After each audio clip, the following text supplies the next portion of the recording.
안녕하세요. GTS 한국사 오늘 세 번째 주제 남북국 시대에 대해서 한번 공부를 해보도록 하겠습니다. 자, 남북국 시대라는 거는 통일신라와 발해를 부르는 말이에요. 그러니까 삼국 통일된 이후 고려 사이에 있던 시기라고 보면 되겠습니다. 자, 이때 우리가 뭘 공부를 할 거냐? 통일신라의 특징을 좀 알아두세요. 특히 신문왕이 어떤 일을 했는가 위주로 좀 보면 되겠고요. 통일신라 말에는 어떤 변화가 생겼는지, 즉 고려가 세워지기 직전이죠. 그 시대 좀 혼란스러운 상황에 어떤 모습이었는지를 좀 보면 되겠습니다. 세 번째로는 북국이라고 할 수 있는 발해는 또 어떤 특징을 가지고 있는가 키워드 위주로 좀 정리를 하면 좋겠습니다. 자, 우리의 이야기는 삼국 통일전쟁에서부터 시작이 됩니다. 자, 어떤 상황이었죠? 백제가 신라를 공격을 하자 궁지에 몰린 신라가 이제 도와주세요. 이렇게 이제 하는 상황이었는데 이때 이제 중국의 당나라는 끊임없이 고구려를 공격하고 있는 그런 상황이었다. 자, 고구려에게 도움을 요청하러 간 김춘추가 결국은 도움을 받지 못하고 어디로 건너가게 되죠? 당나라로 건너가게 돼서 1단계 나당 동맹이 체결이 됩니다. 그 다음에는 2단계 백제가 멸망을 하고요. 3단계 고구려가 멸망을 합니다. 그리고 4단계가 있죠. 여기서 바로 통일이 되지 않고요. 신라와 당나라 사이에 전쟁이 일어나게 됩니다. 일명 나당 전쟁이라고 하죠. 대표적인 전투 두 개 있었는데 기억나나요? 네, 맞아요. 매소성 전투가 있었고, 그 다음에 저기 아래 있는 기벌포 전투. 그래서 매소성과 기벌포가 나오면, 아, 요거 나당 전쟁이구나 생각을 하면 되겠고요. 자, 여기서 이제 신라가 당나라에게 승리를 거두면서 676년도에 온전하게 이제 삼국 통일을 완성을 하게 된다라는 거예요. 이 나당 동맹을 성사시켰던 김춘추가 그 다음에 왕위에 오르게 돼요. 원래는 신라는 골품제에 따라서 운영이 되잖아요. 제일 위에 왕족이라고 할 수 있는 성골만이 왕위에 오를 수 있었는데, 이때쯤 되면은 성골이 이제 거의 이제 멸종하게 돼요. 그래서 그 다음 단계에 위치해 있었던, 그러니까 학교로 치면 2등급이었던 진골 귀족 중에 최초로 왕위에 올랐던 사람이 바로 김춘추다라는 얘기예요. 그래서 이 김춘추가 왕이 된 다음에 뭐라고 부르냐면은 태종 무열왕이라고 불러요. 나당 동맹까지 체결해놓고 얼마 안 가서 결국은 이제 죽게 되고요. 그 아들인 문무왕이 이 나당 전쟁, 통일 전쟁을 이제 이어가게 되는 거예요. 그래서 김춘추, 즉 태종 무열왕은 이제 통일 전쟁의 시작. 그다음에 문무왕은 통일전쟁 마무리, 완성 이렇게 생각을 하면 되겠습니다. 그리고 그 문무왕의 아들이 바로 뉴스페이퍼 킹, 바로 신문왕 되겠습니다. 신문왕이 즉위하던 해에 김흠돌의 난이 일어나요. 그리고 이 김흠돌의 반란을 진압을 하고 이제 왕위에 올랐던 사람이 이제 신문왕인데 신문왕에게는 두 가지 과제가 주어졌네요. 국가가 넓어졌죠. 예전에는 신라 땅 이렇게 좀 치우쳐 있었는데 이제는 좀 넓은 땅을 다스리게 된 거예요. 그래서 국가 시스템, 국가 체제를 좀 정비하는 과제가 있었고요. 두 번째는 요 김음돌의 난에서 나타나죠. 왕권을 강화하고 귀족 세력을 누르는 두 번째 과제가 있었다라는 거예요. 그래서 이 두 가지 과제를 수행하기 위해서 신문왕의 정책이 어떻게 이루어졌는지를 한번 살펴보겠습니다. 자, 첫 번째로는 기밀 사무를 담당하고 왕을 보좌하는 기구였던 집사부 중심으로 중앙 정치를 이끌어가게 됩니다. 그러니까 한마디로 왕의 입김이 강한 정치 기구를 키워준 그런 느낌이 되겠죠. 자, 그리고 넓어진 영토를 효율적으로 다스리기 위해서 구주 오소경 체제를 마련을 합니다. 구주, 지방을 9개의 주로 나눈 거예요. 한주, sak주, 명주, 웅주, 상주 뭐 이렇게 나눠져 있죠. 그래서 9개의 주로 나누게 되고요. 그다음에 여기 보면 신라의 수도가 경주잖아요. 경주. 이 당시에는 금성이라고 불렀거든요. 자, 이 금성 보세요. 치우쳐져 있죠. 원래 수도라는 거는 한 나라의 대체로 가운데 쪽에 있어야 되는데 금성이라는 이 신라의 수도는 오른쪽 아래에 치우쳐져 있었기 때문에 이걸 좀 보완하려고 작은 수도 5개를 뒀던 거예요. 북원경, 중원경, 서원경, 남원경, 금관경 5개죠. 요거를 우리가 오소경이라고 부른다라는 얘기입니다. 자, 그리고 귀족 세력을 누르고 경제적 재정을 좀 확보하기 위해서 이제 노급을 폐지하고 관료전을 지급을 하게 됩니다. 요 얘기는 잠시 뒤에 이어가도록 하겠습니다.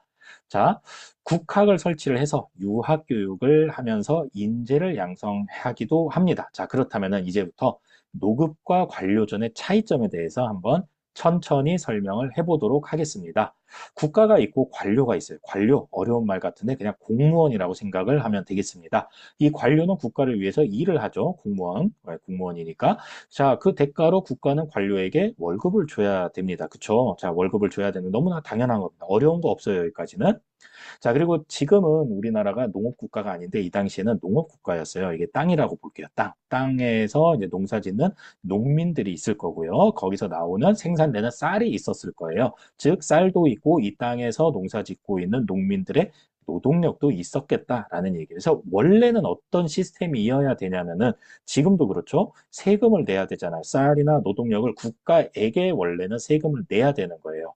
그러니까 국가 입장에서는 농민들한테 세금을 거둔 다음에 이거를 다시 공무원에게 월급으로 줬어야 된다라는 얘기예요. 그런데 이게 가능하려면 국가가 어느 정도 시스템이 갖춰져 있고 국가의 권력이 어느 정도 강력해야지 이게 작동을 하게 되거든요. 그런데 이 당시만 해도 그렇게 국가 체제가 오늘날처럼 정교하게 마련되어 있지 않았던 거예요. 그래서 국가에서 요거를 하기가 번거로우니까 어떻게 하냐면은 너네 우리한테 세금 낼 거 있지? 그거 우리한테 주지 말고 박수나 공무원에게 월급으로 줘. 이제 이렇게 가게 되는 거예요. 그러니까 바꿔서 말하면은 공무원, 관료에게 특정 땅에서 나오는 세금을 거둘 권리를 주게 됩니다.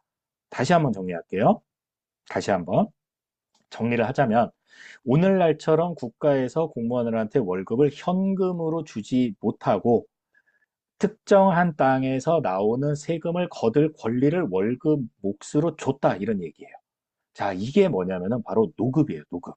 자, 이렇게 공무원이 쌀과 노동력을 거둘 수 있는 권리를 갖고 있는 땅, 그거를 노급이라고 부르는데 문제는 얘예요, 얘. 노동력을 쓸 수 있었다라는 거예요. 자, 이 농민들 농기구 대신에 무기를 쥐어주면은 어때요? 이 관료의 사병 집단으로 언제든지 변신할 수 있는 위험성이 있었겠죠. 그래서 신문왕은 이 노급을 폐지하고요. 관료전을 지급을 하게 되는데 차이는 딱 하나예요. 노급은 쌀과 노동력을 관료가 거둘 수 있었고요. 관료전은 노동력은 거둘 수 없고 오로지 쌀만 걷어갈 수 있었다라는 얘기예요. 이해가 되죠? 네, 다시 정리할게요. 자, 노급은 관료가 쌀과 노동력을 거둘 수 있는 권리를 준 땅.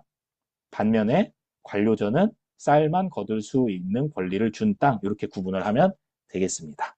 자, 그렇게 신문왕 때 귀족 세력을 좀 누르기 위해서 노급을 폐지하고 관료전을 지급을 했다. 이렇게 생각을 하면 되겠습니다. 자, 시간이 흘렀어요. 통일신라 말에는 어떤 일이 벌어지냐면은 진골 귀족들 사이에서 왕위 다툼이 상당히 심해집니다. 그리고 이때 노급이 다시 부활을 하게 됩니다. 즉 귀족 세력, 지방 세력들의 다시 이제 경제 기반이 더 강화되는 그런 모습을 볼 수 있겠습니다. 당연히 농민 봉기도 심해졌을 거고요. 국가가 이제 나를 지켜주지 못하는 거예요. 국가가 나를 지켜주지 못하면 누가 나를 지킵니까? 내가 스스로 지켜야겠죠. 그래서 지방에서 강력한 경제적 기반과 군사력을 가진 호족 세력들이 성장을 하게 됩니다. 지방 호족, 지방에서 힘 있는 세력, 이거를 호족이라고 부르게 돼요. 자, 이들은 불교의 한 종파였던 선종을 후원하기도 하고요. 그리고 이때 당시에 진골보다 한 단계 아래 신분이었던 육두품 세력들의 불만이 엄청납니다. 실력은 진골보다도 뛰어난데 자기들끼리 왕 해먹겠다고 싸우고 있으니 실력 발휘할 기회조차 없었던 거예요. 그래서 이 육두품 세력들의 불만이 엄청나게 많았죠. 자, 그런데 지방에서는 호족들이 성장하고 있죠. 자, 그 다음에 어떤 일이 벌어질까요? 그렇죠. 호족 세력과 육두품 세력이 서로 손을 잡고 더 큰 세력을 형성을 하게 되는 그런 혼란의 시기가 통일신라 말기였다라고 생각을 하면 되겠습니다. 자, 그래서 결국에는 후삼국 시대가 이제 나타나게 되는데 신라는 거의 예전 신라 영토로 쪼그라들게 되고 자, 옛날 백제 땅에 견훤이 후백제를 건국하고요. 옛날 고구려 땅에 궁예가 후고구려를 건국을 하면서 다시 세 개 나라로 쪼개졌죠. 이거를 우리가 앞에 삼국 시대와 구분하기 위해서 후삼국 시대라고 부르는 거고요. 자, 그러면은 우리가 발해에 대한 이야기를 좀 해보려고 그래요. 발해는 대조영이라는 사람이 세웠어요. 고구려 장군 출신이었죠. 동모산에서 말갈족과 함께 이 발해라는 나라를 세우게 됩니다. 자, 이 땅덩어리를 좀 보면은 옛날 고구려 영역이랑 상당히 많이 겹치죠. 그죠? 고구려 땅이랑 상당히 많이 겹치고 고구려가 멸망한 지 얼마 안 돼서 세워진 나라가 발해거든요. 그러니까 당연히 고구려 사람들도 많이 남아 있었을 뿐만 아니라 고구려 문화도 많이 남아 있었을 거고 고구려 의식도 많이 남아 있었을 거예요. 그래서 발해의 첫 번째 키워드는 고구려 계승 의식이 상당히 강했다라는 것을 알아두기 바랍니다. 그 증거들이 있어요. 무덤 양식, 기와 온돌, 그다음에 일본에 보낸 편지 같은 것들을 보면은 이 발해 왕들 또 발해 사람들이 이 고구려 사람이랑 뭐 크게 다르지 않았구나 생각이 이게 고구려를 굉장히 많이 따라 하려고 했었구나 그렇게 생각을 하면 되겠습니다. 교과서 19쪽에 보면은 이렇게 고구려를 계승한 발해라는 그런 주제로 이제 여러 가지 사진들이 나와 있으니까 한번 살펴보시고요. 자, 중앙정치기구로서 당나라에서 도입한 삼성육부제를 운영을 합니다. 자, 이렇게 생겼어요. 자, 그런데 조금 차이점이 있어요. 어, 당나라의 삼성육부제는 지금 성성성, 그다음에 부부부, 부부부. 성이 세개고 부가 6개라서 삼성육부제라고 부르거든요. 근데 명칭이 달라요. 명칭. 명칭이 당나라 거랑 달라요.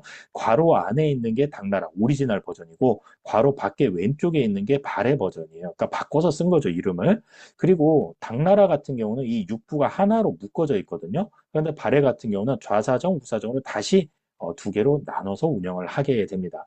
정리를 하자면 당나라로부터 도입은 했지만 운영과 명칭은 독자적으로 했다라는 특징을 또 갖고 있다라는 거예요. 자, 이 발해가 엄청나게 발전했던 시기에는 중국 사람들이 해동성국이라고 불렀답니다. 바다 동쪽에 아주 융성한 나라다라는 뜻으로 해동성국이라는 별명으로 또 부르기도 했었다라는 게 발해의 또 하나의 키워드가 되겠습니다. 자, 이렇게 해서 삼국통일 이후에 통일신라 남국, 그다음에 발해 북국에 대해서 한번 정리를 해봤습니다. 안녕.